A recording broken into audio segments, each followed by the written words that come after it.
Hello, ഒരു പുതിയ വീഡിയോയിലേക്ക് എല്ലാവർക്കും സ്വാഗതം. ഞാനിന്ന് ഷൂട്ട് കഴിഞ്ഞ് വരുന്ന വഴിയാണ്. ഷൂട്ടിങ് കഴിഞ്ഞിട്ട് തൃശ്ശൂരിൽ നിന്ന് വരുന്ന വഴിയാണ്. അപ്പോൾ വേണ്ട ഇവിടെ വഴിയിൽ വെച്ച് ഒരു ചേട്ടൻ്റെ കട കണ്ടു. അപ്പോൾ അവിടെ കുറച്ച് കാര്യങ്ങളൊക്കെ എഴുതി വെച്ചിട്ടുണ്ട്. അപ്പോൾ അതൊന്ന് എന്താണെന്ന് നോക്കാനും കാര്യങ്ങളൊക്കെ നമുക്കൊന്ന് സംസാരിച്ച് നോക്കാം. എന്താണ് ഇങ്ങനെ എഴുതി വെക്കാൻ കാരണം എന്നൊക്കെ ഉള്ളത് ഞാൻ എഴുതി വെച്ചേക്കുന്ന കാണിച്ചു തരാം.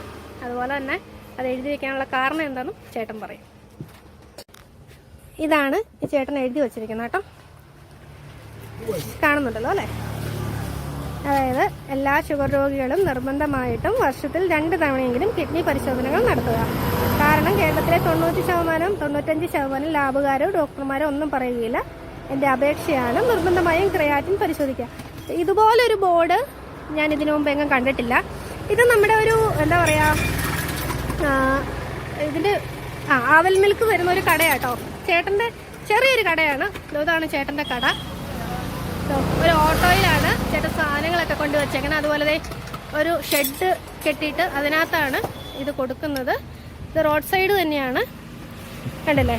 സാധനങ്ങളൊക്കെ വിട്ടിട്ടുണ്ട്, തൊപ്പിയും കാര്യങ്ങളൊക്കെ. അപ്പോൾ ചേട്ടൻ്റെ പേരെന്താന്ന് തൊട്ട് പറഞ്ഞു? ജോസഫ്. ജോസ്. ഓക്കെ, പറഞ്ഞേട്ടാ എന്തെങ്ങനെ എഴുതി വെക്കാൻ കാരണം? എഴുതി വെക്കാൻ കാരണം എൻ്റെ ഭാര്യ രോഗം വന്ന് മരിച്ചു. രോഗം ഡയാലിസിസ് ചെയ്തുകൊണ്ടപ്പോഴാണ് മരിച്ചത്. അപ്പോൾ ഡയാലിസിസ് ചെയ്യാനുള്ള കാരണങ്ങൾ 16 വർഷമായിട്ട് ചോറുണ്ട്. അപ്പോൾ ഞാൻ പോണ ആശുപത്രിയിലോ ലാബിലോ ഒന്നും ആരും ഇന്ന് വരെ ക്രിയാറ്റിൻ നോക്കാൻ പറഞ്ഞില്ല, കിഡ്നി പരിശോധിക്കാൻ പറഞ്ഞില്ല. അപ്പോൾ കിഡ്നി പരിശോധിക്കാൻ പറഞ്ഞില്ലാത്തതുകൊണ്ട് കിഡ്നിക്ക് തകരാറൊന്നും ഞാനും പറഞ്ഞില്ല. അങ്ങനെ കാലിന് നീര് കൂടി വീട്ടിലിരിക്കാൻ പറഞ്ഞു. ഡോക്ടർ പറഞ്ഞ് വീട്ടിലിരിക്കാൻ പറഞ്ഞു, കാല് ബുക്ക് വെച്ചിരിക്കാൻ പറഞ്ഞു. നീര് പറഞ്ഞു, ഷുഗറിൻ്റെ നീരാന്ന് പറഞ്ഞു. അങ്ങനെ നീര് കൂടി ഞാൻ ഒരു ദിവസം തൊട്ട് വയ്ക്കുമ്പോൾ കൈ താന്നു പോവാ.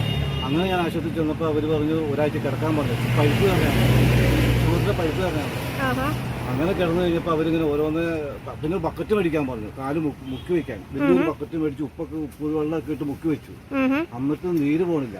എന്നിട്ട് ലാസ്റ്റ് അവര് ഒന്ന് പരിശോധിച്ചപ്പോൾ പറഞ്ഞു കിഡ്നിക്ക് എന്തോ കുഴപ്പമുണ്ടോ പോകും, എന്തോ ചെറിയ കുഴപ്പം. അപ്പൊ കളമശ്ശേരിക്ക് വയ്ക്കണം. അവിടെ ചെന്നപ്പോൾ അവർ 2 കിഡ്നി പോയി. 16 വർഷമായി ലാബിലും ഡോക്ടർമാരെ കണ്ടുകൊണ്ട് ഇന്ന് വരെ ഒരു ഡോക്ടറും നീര് പറ്റുമ്പോൾ പറയും അങ്ങോട്ട് ഓടിക്കോ, വേറെ ആശുപത്രി ഓടിക്കോ, പൈപ്പ് തന്നെയാണോ, ഏതൊക്കെ ഷുഗറിന്റെ പൈപ്പാന്ന് പറയും. എന്നാലും ഈ പ്രാന്തികൾക്കും ഭ്രാന്തിനും ഒന്നും പറയാൻ പാടില്ലേ, ഒന്ന് പരിശോധിക്കാൻ. ഇപ്പൊ 5 മാസമായി പരിശോധിക്കാൻ ഒന്നും പറയാൻ പാടില്ലേ. ശരിയാണ്. അതിന്റെ വിഷമം എനിക്ക് പിന്നെ ഇതിനെ ഡയാലിസിസ് ചെയ്യാൻ വേണ്ടി കൊണ്ടുപോയി. ഡയാലിസിസ് ചെയ്തോണ്ടിരുന്നപ്പോൾ ഡയാലിസിസ് രോഗികൾ തന്നെയാണ് എന്നെ ഒത്തിരി വിഷമിപ്പിച്ചത്. ചെറുതൂന്ന ഡയാലിസിസ് കേന്ദ്രത്തിൽ നിന്ന് ആൾക്കാരാണ്.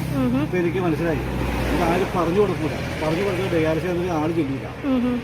ഈ കിഡ്നി രോഗം ഷുഗർ ഉള്ളവരും സ്ഥിരമായിട്ട് ഗുളിക കഴിക്കുന്നവരും ക്രിയാറ്റിൻ പരിശോധിക്കണം. ഈ ക്രിയാറ്റിൻ പരിശോധിക്കുക 80 രൂപ ഉള്ളൂന്നോ അല്ലെങ്കിൽ 100 രൂപ ഉള്ളൂന്നോ ആരും പറഞ്ഞു കൊടുക്കില്ല.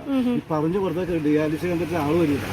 ഈ ഡയാലിസിസ് കേന്ദ്രത്തിൽ ആൾ വരാൻ വേണ്ടിയുള്ള പരിപാടി അത്. അല്ലെങ്കിൽ ഡോക്ടർമാർക്ക് ഡേഴ്സുമാർക്ക് ഇത് പറഞ്ഞു കൊടുക്കാൻ പോലും ലാഭിച്ചും ഒരു രോഗികളും പറയും നിങ്ങൾ സ്ഥിരമായിട്ട് ഗുളിക കഴിക്കുന്ന ആരെങ്കിലും ഉണ്ടെങ്കിൽ ക്രിയാറ്റിൻ പരിശോധിക്കുക, ഒരു 80 രൂപ അല്ലെങ്കിൽ 100 രൂപ പറയാൻ പാടില്ല, പറയത്തില്ല. പറഞ്ഞു കഴിഞ്ഞാൽ ഡയാലിസിസ് കേന്ദ്രത്തിൽ ആളുകളില്ല. അതൊക്കെ എനിക്ക് മനസ്സിലായി. അതുകൊണ്ട് ഞാൻ അറിയിക്കണം, എല്ലാ ജനങ്ങളും ഇത് അറിയണം. എല്ലാവരും എന്നെ ഷെയർ ചെയ്യും. എല്ലാവരും അറിയണം. ഒരാളെങ്കിലും ക്രിയാറ്റിൻ ആരംഭം മുതൽ അറിയുകയാണെങ്കിൽ വേഗം എല്ലാം തീർന്നിട്ട് അറിയണേക്കും നല്ല ആരംഭം മുതൽ അറിയുകയാണെങ്കിൽ നമുക്ക് അതിനനുസരിച്ച് ട്രീറ്റ്മെന്റ് എടുക്കാൻ പറ്റും. അഡ്ജസ്റ്റ്മെന്റ് ജീവിതം നമ്മൾ കൊണ്ടാകും. പക്ഷെ എൻ്റെ ഭാര്യ 16 വർഷമായിട്ട് ആരും പറഞ്ഞു തന്നില്ല. അതാണ് എൻ്റെ വിഷമം. ആ വിഷമം കൊണ്ട് ഞാനിത് ചെയ്തതാണ്. ഇനി ആരും മറ്റുള്ളവർ ജീവിതത്തിൽ ഇത് വരാൻ പാടില്ല. മറ്റുള്ളവർ ആരെങ്കിലും ഈ ആരംഭം മുതൽ പറഞ്ഞ് കാശിയാൻ തരാം, വേറെ 80 രൂപ കാശിയാൻ തരാം, 100 അല്ലെങ്കിൽ 100 രൂപ അത് കാശിയാൻ കൊടുക്കാന്ന് പറയുന്നത് ഇതെല്ലാവരും പരിശോധിക്കണം. അതിന് വേണ്ടി എഴുതി വെച്ചാണ്. ഇവിടെ ഇപ്പൊ തുടങ്ങിയിട്ട് ഒരു 3-4 മാസമായി. ചേച്ചി മരിച്ചതിന് ശേഷമാണ് തുടങ്ങിയേക്കണേ? ചേച്ചി ഇവിടെ മരിച്ചതിന് ശേഷം വന്നത്. അതെ, അതിനുശേഷമാണ് ചേട്ടൻ ഇതൊക്കെ എഴുതി വെച്ച് തുടങ്ങിയേക്കണത്. എന്തായാലും ഒരു നല്ല കാര്യം തന്നെ ചേട്ടാ. കാരണം ആരെ കാണുന്നവരായാലും ഒന്ന് ശ്രദ്ധിക്കും. ഇത് ചുറ്റിനും ചേട്ടൻ ഇത് തന്നെ എഴുതി വെച്ചിരിക്കുന്നത്. അപ്പൊ കാണുമ്പോൾ എന്തായാലും ആൾക്കാരൊന്ന് ശ്രദ്ധിക്കും. അത് ജനങ്ങളെ അറിയിക്കുക. ഷുഗർ വരാണ്ടിരിക്കാൻ ഏറ്റവും നല്ലത്, ഷുഗർ വരാതെ ഒരു കാരണം ഞാൻ പറയാം. ഷുഗർ വരാണ്ടിരിക്കാൻ അരിയാഹാരം ഒരു നേരം കഴിക്കും. അരിയാഹാരം ചോറ്, ഈ ചോറ് ഒത്തിരി കഴിക്കുമ്പോൾ ഷുഗർ അധികം വന്നത്.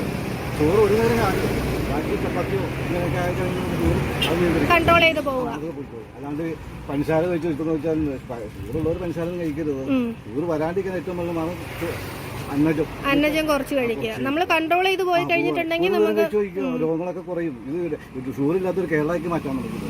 അതാണ് ഒന്നാമത്തെ കാര്യം. ഇപ്പൊ കൂടുതലും നമുക്ക് കിട്ടുന്നതെല്ലാം മായം ചേർന്ന ഫുഡാണ് കിട്ടുന്നത്. അരി എന്ന് വെച്ചാൽ നമ്മൾ കണ്ടെത്തുന്ന കൊയ്ത് കൊണ്ടുവന്ന് വിരിച്ചൊക്കെ കൊണ്ടുവന്ന അരികളാണ്. ഇപ്പൊ അങ്ങനെയല്ല. ഇപ്പൊ ഫുള്ള് കളറൊക്കെ ചേർത്തിട്ട് വരുന്നതാണ്. പോരാത്തിന് പ്ലാസ്റ്റിക് അരി വരെ ഇറങ്ങി തുടങ്ങി. അപ്പൊ അതിന്റേതായ വ്യത്യാസങ്ങൾ എന്തായാലും ഉണ്ടാവും. അറിഞ്ഞത് ക്രിയാറ്റിൻ പരിശോധിച്ചുകൊണ്ടിരിക്കുക. വർഷത്തിൽ 2 തവണ, വർഷത്തിൽ 2 തവണ പക്ഷെ 6 മാസം കൂടെ പരിശോധിച്ചാൽ മതി. അപ്പൊ ഈ 10-200 രൂപ വരുള്ളൂ. പിന്നില്ലാണ്ട് തീർച്ചയായിട്ടും എന്നാലും പരിശോധിച്ചാൽ പോവുകയാണെങ്കിൽ നമുക്ക് രക്ഷപ്പെടാൻ പറ്റും. കിഡ്നി പോയി കഴിഞ്ഞാൽ പോകും. തീർച്ചയായിട്ടും ഒരു കണ്ണോ കാലോ കയ്യോ പോയാലും നമുക്ക് ജീവിക്കാം. കിഡ്നി പോയാൽ പോയി. അതുകൊണ്ട് ഏറ്റവും പ്രധാനം ഞാനത് അറിഞ്ഞ സത്യം വിളിച്ചു പറയുക. അത്രമാത്രം എനിക്ക് വേദന, അതുകൊണ്ട് വിളിച്ചു പറയാം. അതെ അല്ലേ.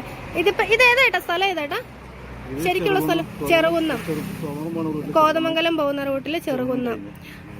അപ്പൊ ചേട്ടൻ ഇതൊക്കെ എഴുതി വച്ചേക്കെന്ന് വെച്ചിട്ടുണ്ടെങ്കിൽ ഇത് ഷെയർ ചെയ്യുക എല്ലാവരും. കാരണം എന്താ വെച്ചിട്ടുണ്ടെങ്കിൽ ആരും ഇനി എന്താ പറയാ ക്രിയാറ്റിന്റെ അളവ് ഇതായിട്ട് നോക്കിയിട്ട് കിഡ്നി രോഗം ബാധിച്ച് ഇനി ആർക്കും ഒരു അപകടം സംഭവിക്കരുത് എന്നുള്ള ഒരു എന്താ പറയുക ഒരു അവയർനെസ് ആയിട്ടാണ് ചേട്ടൻ ഇത് വച്ചിരിക്കുന്നത്. അപ്പോൾ എല്ലാവരും ഇതൊന്ന് മാക്സിമം ഷെയർ ചെയ്യണം. വണ്ടിയുടെ ഫ്രണ്ടിലും ഉണ്ടല്ലേ. നമുക്കൊന്ന് നോക്കാം. ഞാനിവിടെ എന്തായാലും അവൽ മിൽക്ക് കഴിക്കാനായിട്ട് കയറിയതാണ്. പക്ഷെ ഇത് കണ്ടപ്പോൾ എന്തായാലും വീഡിയോ എടുക്കാതിരിക്കാനായിട്ട് തോന്നിയില്ല. അതുകൊണ്ടാണ്. ആഹാ, അവൽ മിൽക്ക് എന്ന് പറഞ്ഞ ഓട്ടോയുടെ ഒക്കെ ഫ്രണ്ടിലാണ് ചേട്ടൻ എഴുതി വെച്ചോണ്ട് വന്നേക്കുന്നത്. ഓട്ടോയുടെ സൈഡിലൊക്കെ ഈ അവയർനെസ് ആയിട്ട് ചേട്ടൻ എഴുതി വെച്ചിട്ടുണ്ട്. അപ്പം വഴികൾ പോകുന്നവരായാലും കാണാൻ പറ്റും. ഇതിപ്പോൾ ഞാൻ ഫ്രണ്ട് ക്യാമിലായതുകൊണ്ടാണ്. അപ്പോൾ ഇതൊരു അവയർനെസ് ആയിട്ട് തന്നെ കാണുക. ചേട്ടൻ്റെ വിഷമമാണ് ഈ എഴുതി വച്ചിരിക്കുന്നത്. ഇനിയെങ്കിലും ഒരാൾ പോലും ഇതുപോലെ എന്താ പറയുക കിഡ്നിക്ക് സംഭവിച്ചിട്ട് മരിച്ചു എന്ന് ഒരു വരരുത്. അതെ തന്നെ ചേട്ടൻ പറയുന്നുണ്ട്. പൈസ ഇല്ലെന്നുണ്ടെങ്കിൽ നിങ്ങൾക്ക് ചേട്ടൻ പൈസ തരാമെന്നും പറയുന്നുണ്ട്. അപ്പം അത്രമാത്രം ചേട്ടൻ അത് എന്താ പറയാ ഈ ഒരു കച്ചവടത്തിന് വേണ്ടി മാത്രം ഇരിക്കുന്നതല്ല ചേട്ടൻ ശരിക്കും പറഞ്ഞ ഈ ഒരു അവയർനെസ് പ്രോഗ്രാം, ഈ ഒരു അവയർനെസ് ജനങ്ങളിലേക്ക് എത്തിക്കാൻ വേണ്ടി മാത്രമാണ് ഇവിടെ ഈ ഒരു റോഡ് സൈഡിൽ ഇങ്ങനെ ഒരു ഷോപ്പ് ഓപ്പൺ ചെയ്തിട്ട് ഇങ്ങനെ ഇരിക്കുന്നത്. അപ്പൊ ചേട്ടൻ തന്നെ പറയുന്നുണ്ട് നിങ്ങളുടെ കയ്യിൽ ക്യാഷ് ഇല്ലെങ്കിൽ ചേട്ടൻ തന്നെ തരാമെന്നും പറയുന്നുണ്ട് ക്രിയാറ്റിൻ ചെക്ക് ചെയ്യാനായിട്ട്. അപ്പോൾ എല്ലാവരും ഇപ്പം ഷുഗർ പേഷ്യൻസ് എല്ലാവരും തന്നെ കൂടുതൽ ഷുഗറിന്റെ കണ്ടന്റ് എങ്ങനെയാണെന്ന് അറിയാൻ മേലാത്ത ഷുഗർ പേഷ്യൻസ് ഫസ്റ്റ് ഷുഗറൊക്കെ ഒന്ന് ചെക്ക് ചെയ്യുക. ഷുഗർ ഉണ്ടെന്നുണ്ടെങ്കിൽ ക്രിയാറ്റിൻ ഒന്ന് ചെക്ക് ചെയ്യുക. അപ്പോൾ എന്തെങ്കിലും ഒരു ഇത് തോന്നിക്കഴിഞ്ഞാൽ സ്റ്റാർട്ടിങ് തന്നെ അതിൻ്റെ മെഡിസിൻ സ്റ്റാർട്ട് ചെയ്യാൻ നോക്കുക. ഓക്കെ, അപ്പോൾ ഈ മാക്സിമം ഈ വീഡിയോ എല്ലാവരിലേക്ക് എത്തിക്കാനായിട്ടൊന്ന് ഷെയർ ചെയ്യുക.